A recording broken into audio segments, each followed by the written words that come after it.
우리나라의 양성평등 수준을 가늠해 볼 수 있는 국가 성평등 지수가 조사 이래 처음으로 후퇴한 것으로 나타났습니다. 이 가족 안에서 성 역할에 대한 고정관념이 강해지고 특히 돌봄 영역 점수가 크게 낮아졌는데요. 자세한 내용은 진태희 기자가 보도합니다. 2023년 우리나라의 국가 성평등 지수는 100점 만점에 65.4점. 남성과 여성의 격차를 수치로 나타낸 이 지수에서 100점은 완전한 평등을 의미합니다. 우리나라의 국가 성평등 지수는 조사 첫 해인 2010년 이후 줄곧 상승세를 이어왔습니다. 지난 2022년 지수를 개편하면서 점수 체계가 바뀌었지만 역시 전년보다 나은 실적을 보였는데 2023년 처음으로 하락세를 기록했습니다.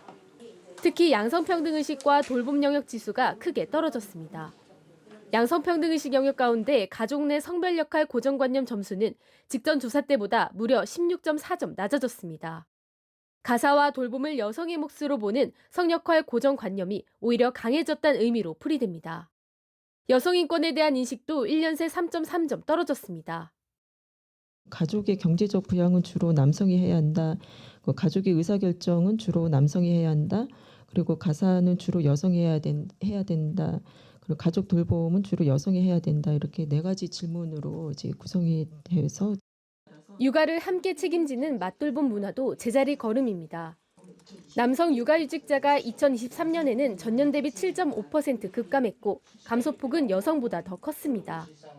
육아휴직자가 일시적으로 감소하였고 코로나 이후에 돌봄 기간이 미운영된다거나 그다음에 원격 수업 등으로 가족 내 가사 돌봄이 좀 늘어난 점, 그다음에 육아휴직이나 육아기 근로시간 단축 등 육아 지원 제도를 주로 여성들이 많이 사용한 점.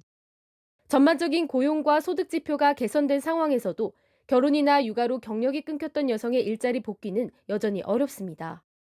실제 경력 단절 이후 다시 일자리를 찾은 여성 가운데 절반만 정규직에 머무르고 임시직은 3배 가까이 늘었습니다. 7개 영역 중 가장 낮은 의사결정 영역 역시 32.5점에 그쳤습니다. 국회의원이나 고위공직자, 기업 관리자 등에서 여성 비율이 여전히 저조하다는 의미입니다.